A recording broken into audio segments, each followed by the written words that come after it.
फैसलाबाद विच असली पुलिस मुकाबला, डाकुआं हथों कांस्टेबल शहीद। रिकार्ड याफ्ता इश्तिहारी मुलजम पुलिस दा घेरा तोड़ के हो गए फरार। 2 दिन मगरों दूजा पुलिस मुकाबला, मुलजम भी हो गया पार। ये पुलिस मुकाबले कित्थे होए, शहीद कांस्टेबल कौन सी ते मुकाबले विच हलाक होने वाला डाकू कौन सी, ये सब कुछ अज दे विलाग विच। अस्सलाम वालेकुम नाजरीन, भुलेखा टीवी दे नाल मैं आजम तौकीर। नाजरीन, फैसलाबाद जिहा सनती शहर ਉਹਨੂੰ ਤੇ लगता है किधरे कोई नज़र ही लग गई है। वो इस वास्ते कि रोज़ाना कतलो गारत के वाक़यात, हेठ उत्ते पुलिस मुकाबले इस शहर का ना सिर्फ हुसन खराब करें बल्कि उत्थे लोगों नूं इन्हां मुकाबलियां ने और कतलो गारत ने परेशान करके रख दिता है।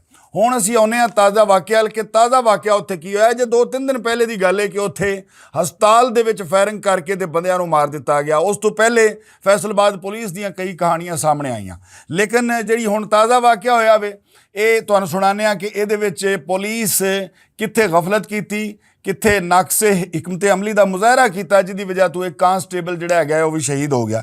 एक इलाका है फैसलाबाद का खुडियां वड़ैचा, उहदे नाल एक सोसाइटी है फातिमा गार्डन और थाना इनू लगता है सदर जनाब अली।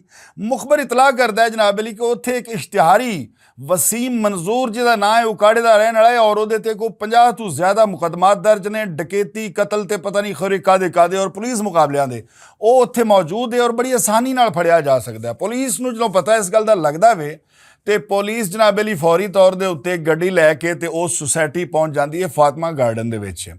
अच्छा, पुलिस ने एक गफलत ये की कि जेड़े बंदे उत्ते इन्ने मुकदमात दर्ज ने वो आम बंदा किवें हो सकता है और वो एडी आसानी नाल किवें गिरफ्तार किया जा सकता है। उन्होंने आसान टारगेट बिल्कुल नहीं सी लेना चाहिए। खैर, पुलिस ने उस सोसाइटी जाके उस घर दे उत्ते छापा मारिया जिथे वो गार्ड सी ते अगों जनाब अली मामला बिल्कुल ही उल्ट साबित होया। उल्ट साबित की होया कि अगों इश्तिहारियां ने अन्नेवाह फायरिंग कर दी और उस फायरिंग के नतीजे विच कांस्टेबल मोहम्मद इशफाक शहीद हो गया और वो 4 बच्चे यतीम हो गए। खैर, मुलजम जड़े ने वो पुलिस का घेरा तोड़ के फायरिंग करते हुए सोसाइटी दियां कंधां टप के नाल कमाद की फसल सी उसकी आड़ लैके फरार होने च कामयाब हो जाते हैं।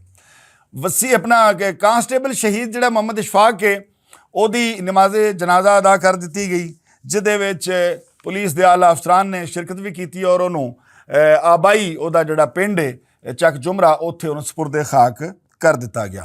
हुण जनाब अली गल आ गई कि पुलिस नूं एक तो यह सी कि ये बदनामी है कि एक मुलजम जिहड़ा है वे वो पुलिस का ही बंदा शहीद करके ते नस गया वे और एक इस नाकामी का बदला लैण वास्ते और अपने शहीद कांस्टेबल जिहड़ा है वे ਉਹਦਾ बदला लैण वास्ते पुलिस हो जाती है मुतहरक। उस तो बाद बनाती जांदियां ने टीमां और पुलिस मुलजम नूं लभना शुरू कर देंदी है। जदों लभना शुरू कर देंदी है SP इकबाल चौधरी सईद जिहड़े है ने उन्हां दी निगरानी दे विच पुलिस टीम बनती है जिहड़ी पुलिस नूं लभण लई टुर पैंदी है। अच्छा, खैर, कहते हैं कि बदमाश जिड्डा भी कोई वड्डा होवे वो कई बदमाशां नूं मारे, वो आम लोकाई नूं मारे, वो डकैतियां करदा होवे, जो मर्जी करदा होवे, ये एक बिल्कुल अलग स्टोरी है। लेकिन जदों वो महकमा पुलिस नाल टक्कर लै लवे तो उसदा जीना हराम हो जाता है। इस वास्ते कि महकमा जिहड़ा है वो अपने खिलाफ चलण वाले नूं या अपना कोई पुलिस का नुकसान करने वाला जिहड़ा कोई बदमाश है उन्होंने जमीन की 7वीं तह थल्लों भी लभ के लैंदी है पुलिस। खैर, उही काम होया। पुलिस ने जनाब अली आबद जट एक इंस्पैक्टर है उहदी क्यादत दे विच उस मुलजम नूं दिन रात एक करके 2 दिन मगरों ही गिरफ्तार कर लिया। और जाहिर बात है इस मुलजम नूं गिरफ्तार करना कोई आसान काम नहीं। उसकी वजह वे कि यह बंदा ढेर सारे मुकदमियां विच पुलिस नूं मतलूब सी और इन्हें अपना एक गैंग बना रखिया सी और दर्जनां नहीं सैकड़ियां दी हिसाब नाल इन्हें डकैतियां कीतियां होईयां सन। मुकदमात ते वो हुंदे ने जिहड़े रिपोर्ट हो जाते हैं, लेकिन बहुत सारियां वारदातां जिहड़ियां ने वो पुलिस नूं रिपोर्ट ही नहीं हुंदियां। इस वास्ते अगर किसी मुलजम ने 10 उहदे मुकदमात दर्ज ने तो हो सकता है उन्हें 40 वारदातां कीतियां होण। खैर, ये वसीम मंजूर उकाड़े दा रहण वाला जिहड़ा है नौजवान है और इहदी डकैती दियां दास्तानां जिहड़ियां ने उस इलाके दे सारे लोगों नूं पता वे कि ये बड़ा बहादुर जिहा आदमी सी और किसी ने भी मारन तो भी गुरेज नहीं सी करदा। खैर, पुलिस ने 2 दिन लाए ने, 2 दिन ला के दिन रात एक करके ते अखीर इनू पुलिस लभण दे विच कामयाब हो जाती है और इहदे विच बड़ा वड्डा किरदार हैगा आबद जट दा इस नूं फड़ने च। ਖੈਰ ਉਹਨੂੰ ਫੜ ਕੇ ਉਸੇ ਹੀ ਸੁਸਾਇਟੀ ਲਿਆਇਆ ਜਾਂਦਾ ਹੈ ਫਾਤਮਾ ਗਾਰਡਨ ਦੇ ਵਿੱਚ, ਔਰ ਬਿਲਕੁਲ ਉਸੇ ਜਗ੍ਹਾ ਉੱਤੇ ਲਿਜਾ ਕੇ ਜਿੱਥੇ ਉਹਨੇ ਕਾਂਸਟੇਬਲ ਮੁਹੰਮਦ ਇਸ਼ਫਾਕ ਨੂੰ ਸ਼ਹੀਦ ਕੀਤਾ ਸੀ, ਉੱਥੇ ਹੀ ਲਿਜਾ ਕੇ ਉਹਨੂੰ ਫਾਇਰਿੰਗ ਕਰਕੇ ਤੇ ਵਸਲੇ ਜਹਨਮ ਕਰ ਦਿੱਤਾ ਜਾਂਦਾ ਹੈ। ਖੈਰ ਨਾਜ਼ਰੀਨ, ਜੁਰਮ ਦੀ ਦੁਨੀਆ ਦਾ ਇੱਕ ਬਾਬ ਤੇ ਬੰਦ ਹੋਇਆ, ਲੇਕਿਨ ਇਹ ਦੋਵੇਂ ਪੁਲਿਸ ਮੁਕਾਬਲੇ ਬਹੁਤ ਸਾਰੇ ਸਵਾਲਾਤ ਛੱਡਦੇ ਨੇ। ਨੰਬਰ 1, ਪਹਿਲਾ ਪੁਲਿਸ ਮੁਕਾਬਲਾ ਜਿਹੜਾ ਹੋਇਆ ਹੈ ਉਹਦੇ ਵਿੱਚ ਪੁਲਿਸ ਨੇ ਮੁਲਜ਼ਮ ਨੂੰ ਐਡਾ ਆਸਾਨ ਟਾਰਗੇਟ ਕਿਉਂ ਸਮਝ ਲਿਆ, ਐਡੀ ਗਫਲਤ ਦਾ ਕਿਉਂ ਮੁਜ਼ਾਹਰਾ ਕੀਤਾ, ਜਿਹਦੇ ਨਤੀਜੇ ਵਿੱਚ ਪੰਜਾਬ ਪੁਲਿਸ ਦਾ ਇੱਕ ਸਿਪਾਹੀ ਮੁਹੰਮਦ ਇਸ਼ਫਾਕ ਸ਼ਹੀਦ ਹੋਇਆ ਔਰ ਉਹਦੇ 4 ਬੱਚੇ ਯਤੀਮ ਹੋ ਗਏ। ਬੇਸ਼ੱਕ ਉਹਦਾ ਕਾਤਲ ਮਾਰਿਆ ਗਿਆ ਵੇ, ਲੇਕਿਨ ਉਹ ਬੱਚੇ ਤੇ ਯਤੀਮ ਹੀ ਰਹਿਣਗੇ।